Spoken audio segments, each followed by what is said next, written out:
everyone, and welcome back to another video. In this particular video, we will be performing an analysis on a neurodegenerative disorder known as CTE, Chronic Traumatic Encephalopathy, which is essentially repetitive concussions eventually resulting in you as a former individual having a previous life being forever affected from that particular head injury. Now, how does CTE, if I may maintain this particular acronym, as this is much easier and faster to say, essentially we find that in CTE, which concussions lead to scar tissue within the brain. According to the regions where the scar tissue forms in the brain, we find there are certain behavioral changes that eventually lead to complete cognitive changes.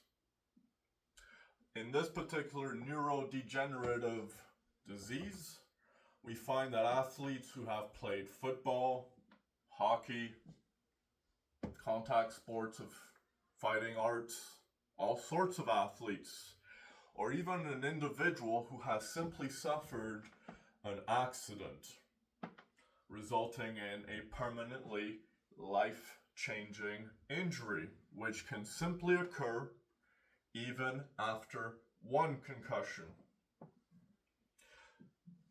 Essentially, the point of this particular analysis is to arise a greater understanding on how CTE affects individuals. And understanding as an example that in most contact sports, most of traumatic head injuries are to the front of the brain, resulting in frontal cortex injuries. If the frontal cortex is our emotional, intelligent processing center, we could actively find that the moment a scar tissue or a disruption in normal tissue, imagine you essentially create a scar inside your brain when you experience a concussion. If a scar is bad enough, what does it look like? It is a different tissue. And this different tissue, essentially because you cannot fix the brain by simply stitching it up. And at that particular point, you essentially see there is a disruption in neurodeliverance and in as well neurochemistry. Because all of a sudden you are actively changing the natural process at which the brain will process said neurotransmitters, allowing you to then have a form of a stunting in your emotional intelligence. Too much frontal cortex injuries, and essentially arrive that the individual now no longer has emotions. And as the emotional disconnect occurs, we then arise to what is the only thing that allows the individual to then experience emotions. In individuals, or any particular individual that has suffered a chronic traumatic encephalopathy, you would find that the more you essentially pull away from the emotion, the more you seek to chase anything that gives you a feeling. We begin to see the rise in different forms of addiction in individuals with CTE.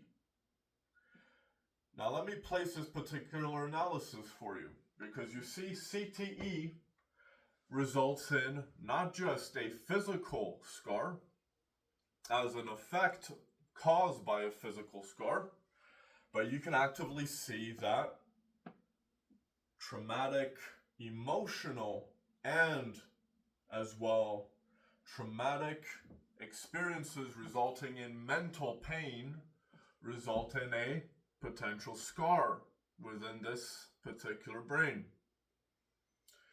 It takes form in a different spectrum, however, because a physical scar technically has a deeper root within physical tissue than a mental wound. In individuals, as an example, that experience a concussion earlier on in childhood, if an individual experiences a concussion prior to the age of 6, you would essentially find that the frontal cortex stunts the emotional processing of this particular child. And this particular concussion can take form not just as a physical injury or impact to the head, but even something as simple as emotional abuse towards a child can even further symptoms, creating a further stressor upon this malfunctioning tissue. And this is how emotional abuse, essentially beyond the point of an initial scarring point of the brain, such as the frontal cortex, you would then see that due to the fact that a young individual whom has suffered a concussion essentially has difficulty processing their emotional interactions with others, which means when they're faced with conflict, they are no longer able to draw a boundary. And this creates essentially aggression. In not being able to create a boundary, the more a young individual, such as children experiencing brain injuries, you then see a complete change in their ability to understand their peers or react under a more normal reaction to said peer interactions. This essentially leads to child being isolated. Anywhere they might go, they may never feel like they truly belong, because they essentially have been broken in their frontal cortex, resulting in their lack of processing their peer interactions. What might that lead to? Well, that leads eventually to children experiencing bullying, because you are different. And if you experience bullying as an individual that has already suffered a concussion at a young age, you can actively find where you might see yourself in today's world. Where do you think the initial point that changed your life forever initially occurred at? The worst concussion you could have ever had. And it could be your very first if you do not take care of yourself. Essentially, you can actively find that CTE, or chronic traumatic encephalopathy, it's a very long word to say, but you would find that in this particular CTE, developed neurodegenerative disease, individuals that have suffered traumatic brain injuries now experience addiction to change, or essentially experience a different spectrum of their emotion. Addiction can take form in different fixes. Anything that increases a dopamine level, as an example, such as narcotic drugs, nicotine, and even things as gambling, sex, scrolling on TikTok, winning at video games. All of these particular addictions essentially cause dopamine to be released within the brain. It makes you feel good. And the more you chase the feeling good portion of things, eventually you realize that you have actively broken your ability to process dopamine. CTE leads to what I could like to call type 3 diabetes. Type 3 diabetes is not about insulin, however. Type 3 diabetes is the moment your brain essentially has a tolerance for your dopamine. It no longer processes it. And the moment your brain no longer processes said dopamine, well, you essentially arrive at a buildup. And the more the dopamine builds up, the more it builds up, the more it builds up. By further pursuing addiction in different forms, eventually you arrive at a psychotic breakdown. The moment you arrive at a psychotic breakdown, you essentially experience the final scar in your brain, because you will forever be changed essentially from that particular point on. Not many individuals can reintegrate themselves beyond a psychotic breakdown. And the moment we can find a way to create a change or reintegration of individuals through a healthy rehabilitation program, not specifically addiction solely focused, but in behavioral therapies, skills groups, ways for individuals to essentially gain a perspective or a newer understanding of their own behavior. In a reflective pattern, you can actively find that by inducing thought-provoking ideas to individuals in terms of their internal self-experience. Why might you feel this way according to this interaction? In asking a question such as that to this particular individual, you can actively find that in individuals that have first suffered a compact or a impact to the trauma of the brain, resulting in then CTE or a scarring tissue forming within said brain. At this particular time, I would like to point out that CTE cannot be diagnosed until after the individual is dead. Upon autopsy, individuals can essentially be opened in their cranium, and we can dissect the brain to arrive and see where and how the scar tissue and then the medical history of said individual, which led to this particular moment, essentially creates the study of how traumatic brain injuries essentially lead to the rest of your life story being changed or simply being the way it was meant to be. Nobody can expect a traumatic brain injury. That is the sad thing of life. It can happen at any particular moment. But if we do not learn to control a behavioral aspect of things in individuals with a CTE, neurodegenerative disorder, at this particular condition, upon the initial scarring of the tissue of the brain, whether it be frontal, peripheral, and if it is of the first and foremost basal ganglia injury, you essentially arrive at individuals that have experienced trauma or brain injury to the back of the head. This trauma forever shuts their complete function down. Specifically striking an individual to the back of the head is an act of seeking to murder. Let that sink in, because you are actively seeking, if you strike an individual at the back of the head, that is an act of assault, violence, or possibly attempting to murder someone. They are not facing you, and if you strike an individual in the back of the head hard enough,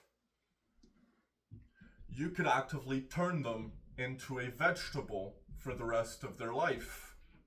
And that in itself is terminating that individual's life.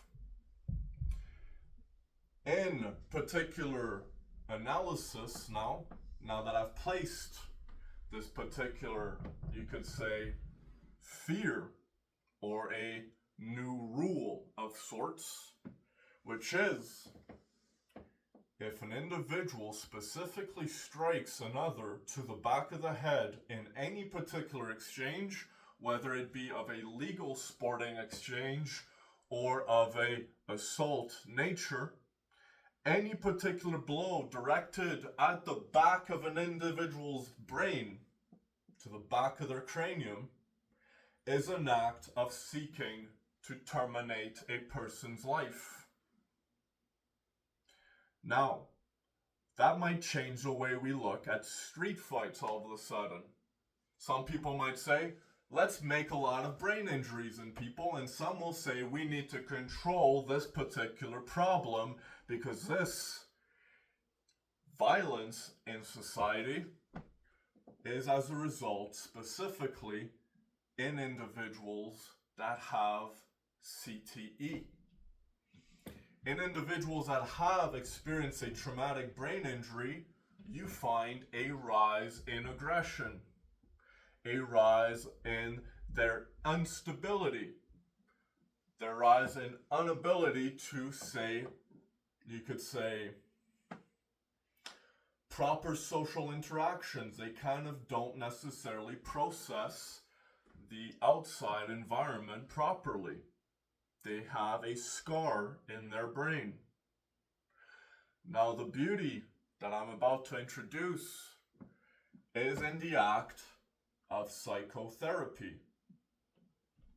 In understanding how psychotherapy works, by specifically inducing a particular psychoactive ingredient resulting in a mild increase or relatively good increase in your dopamine and serotonin. And these particular neurotransmitter interactions guided into a psychotherapy where you can actively, through a long period of observation in an individual and getting to know how their interactions in life have been since the point of said particular injury. The moment you can analyze and dictate or base, pardon the dictate, not dictate, but base your analysis on how this individual has essentially changed in their, in their behavior since the first initiating concussion, in an observation that could potentially last a few years by an individual that could be simple as a life coach. Not necessarily a psychologist, but simply a life coach. And where might you find a life coach? It's called a parent. A parent is essentially coaching you to be better at life. And if you as an individual have suffered CTE, even based on being an individual or a child of a parent themselves who has CTE, we then see a huge explosion of behavioral patterns all of a sudden throughout all of civilization, no matter where you live in the world.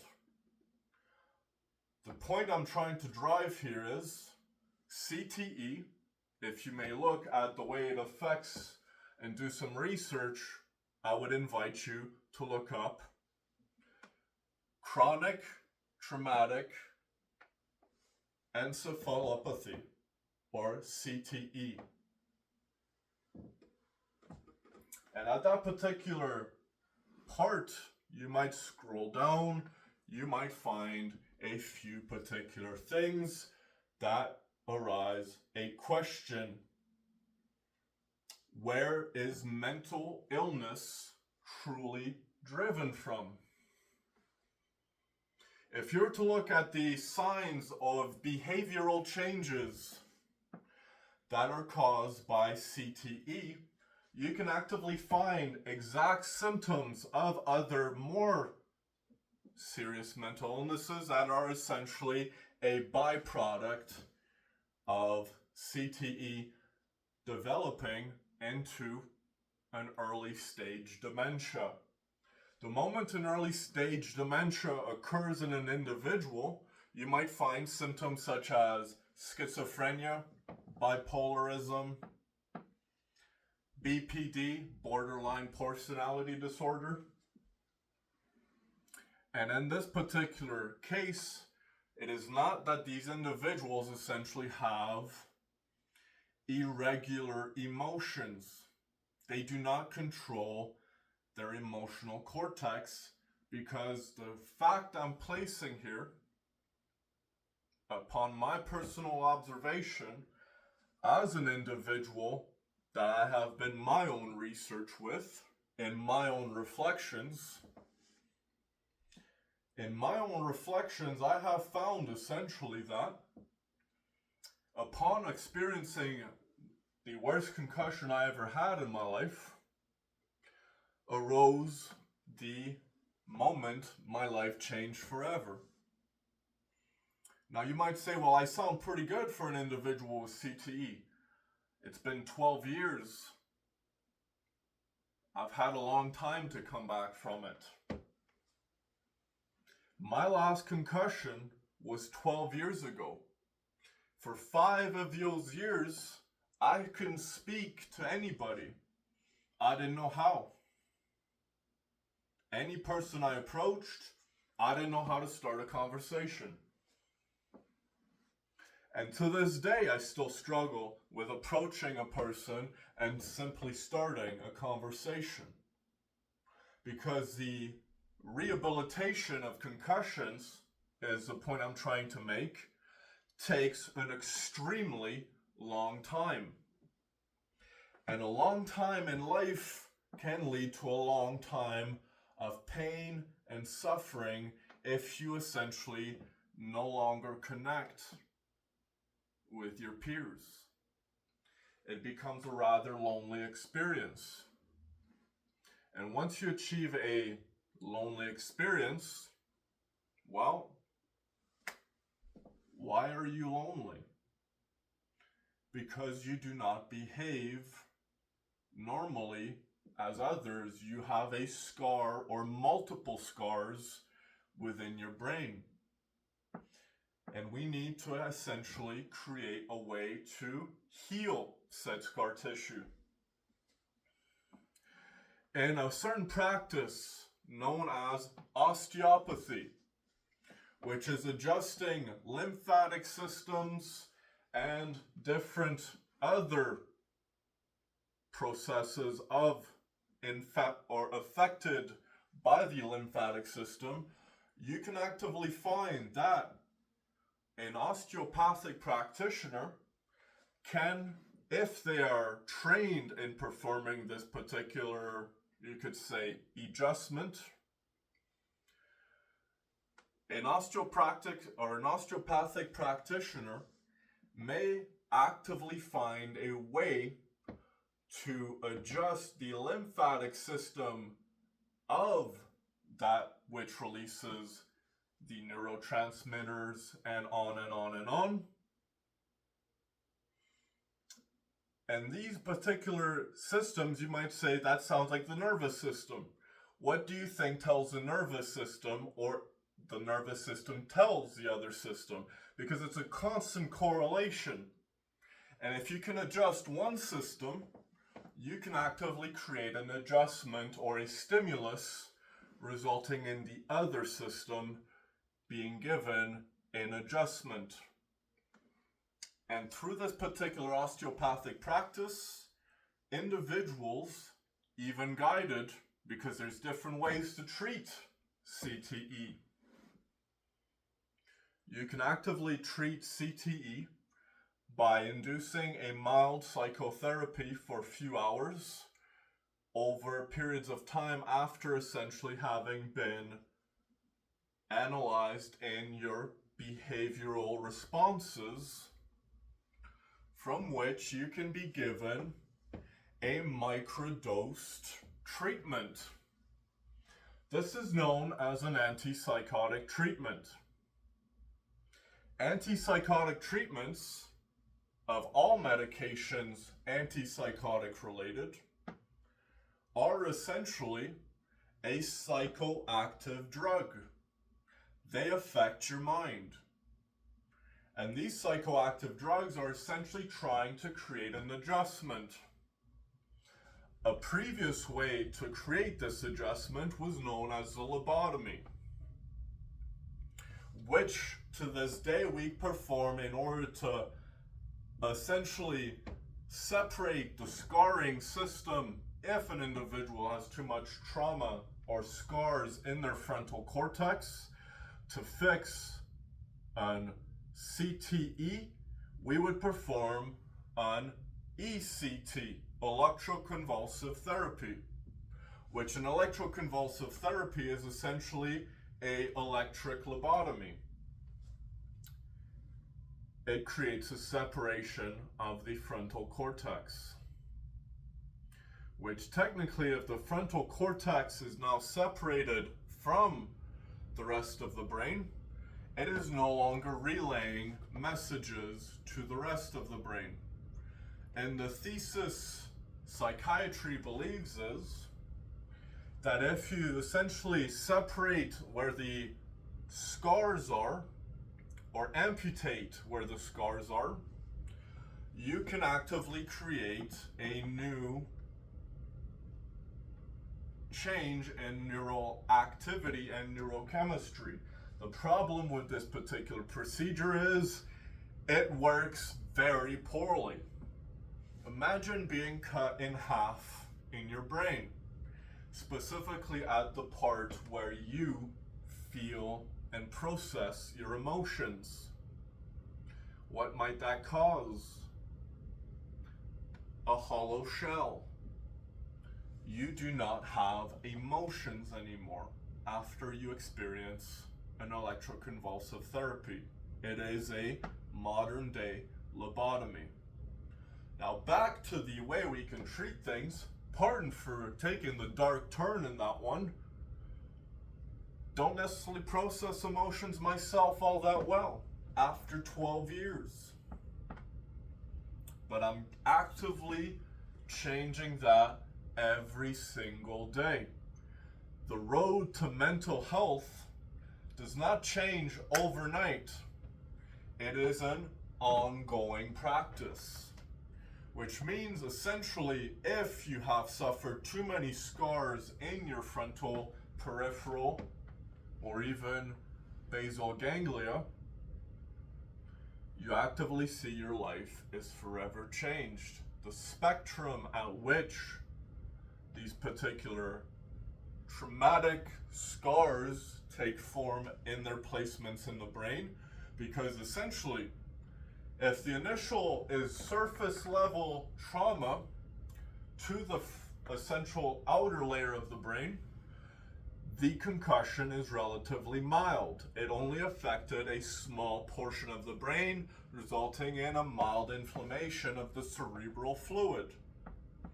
In the cerebral fluid surrounding the brain, allowing your brain to essentially kind of stay protected from essentially bouncing in your brain if you were to be hit, but simply create a shock wave.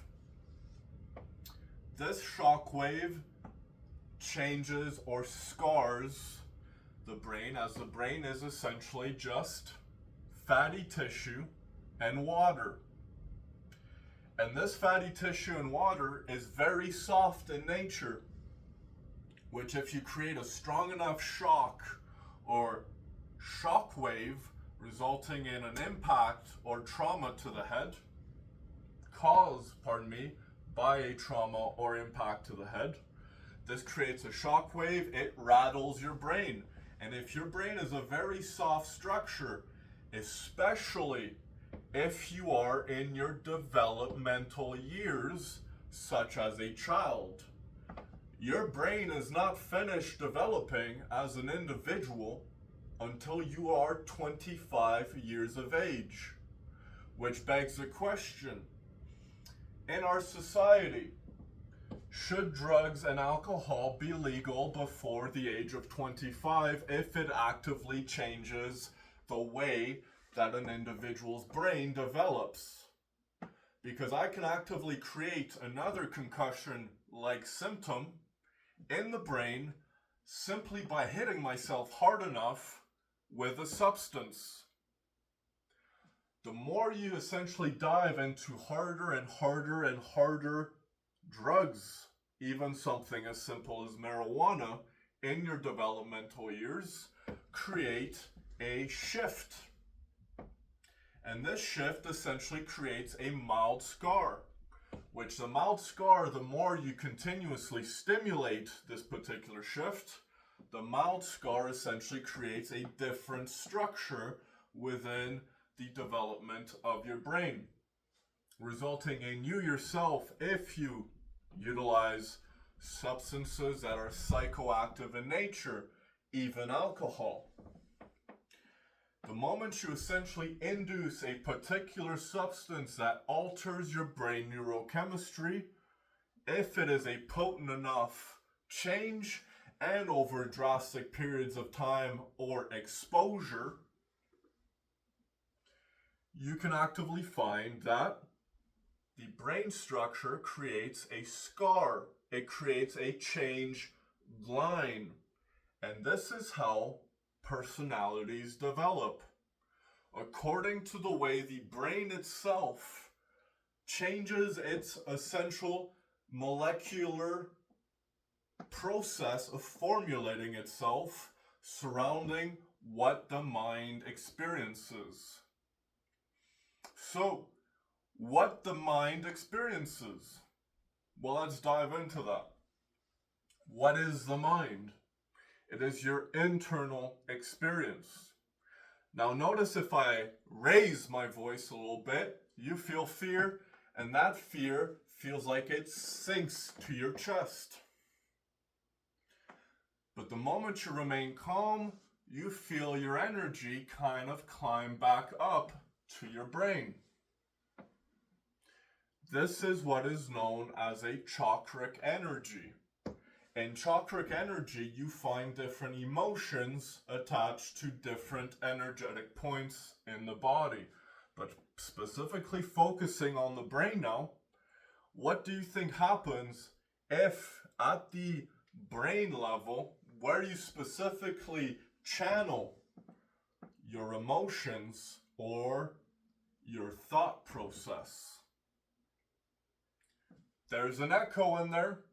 Can you hear yourself? Because if you can hear yourself in your mind, you are an active thinker. The question now presents itself upon essentially creating a scar in the brain. What do you think happens to your behavior? You become a thinker. The more traumatic injuries occur, the more individuals essentially get stuck in their minds. They change in behavior. And this being stuck in the mind changes your emotional processing, which then leads to symptoms such as aggression, on and on and on. Irregular emotions, early stage dementia, also known as type 3 diabetes, which in itself, at type 3 diabetes, are 3 particular conditions. Bipolarity, schizophrenia, and borderline personality disorder. These particular conditions can actively be traced back to a traumatic brain injury. How the brain injury was created will have a direct correlation to the treatment that the individual will need, whether it be a physical treatment, a mental treatment, or an emotional treatment. And based on these particular three different systems of your existence, because we have a physical, we have a mental, and we have an emotional, also known as the spiritual experience. The spiritual experience affects the way you think, being your emotions affect the way you think. The way you think affects the way you act and behave.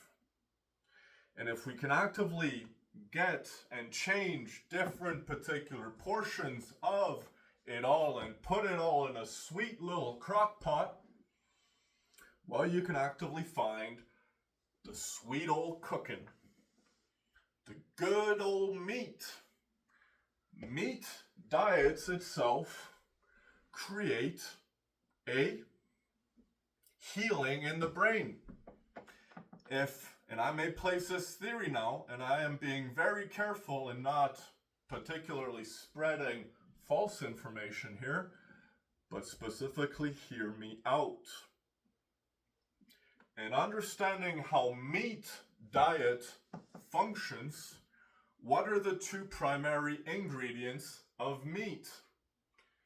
9 branch chain amino acids, meaning it is an ability to essentially build body tissue from, because a smaller amino acid branch does not generate body tissue the same way. And you arrive at lipids, known as the animal fat.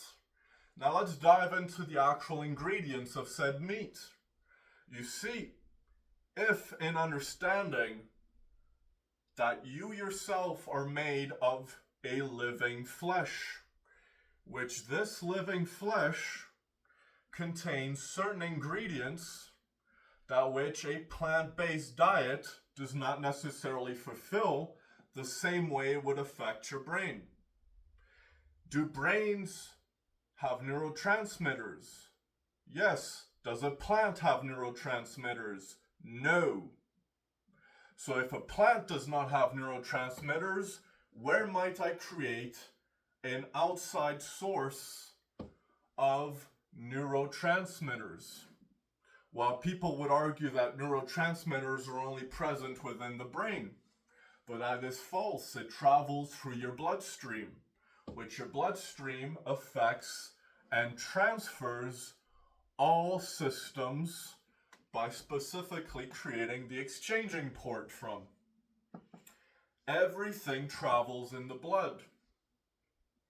And in your particular bloodstream, you feed your muscles, you feed your bones, you feed your brain, you feed your organs, based on a living flesh experience, which a plant itself does not have a living flesh.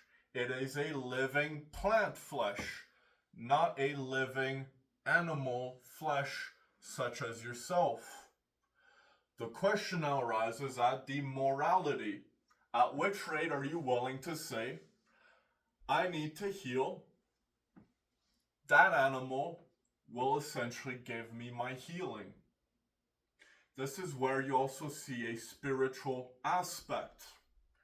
Because in understanding how the exchange of the universe essentially functions, in order for one thing to sustain itself, it must consume the energy source of another.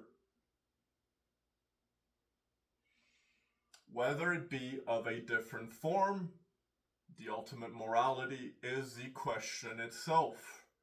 At which rate do you choose to benefit your mental health over simply feeling guilty? Because this guilt feeling is also known as a symptom of CTE, chronic traumatic encephalopathy. Very tough word to say, especially if you've had a brain injury. Now, I hope this information was helpful. And I hope that we as Canadian country may particularly possibly create a greater understanding behind how mental health, drug use in children, concussions in children, and other factors such as parental guidance, on and on and on, teacher guidance, on and on and on, peer guidance, on and on and on, sports, and so forth. How might a human existence such as yourself take form in your personality according to the way you begin to influence your brain's development in early childhood years? Thank you.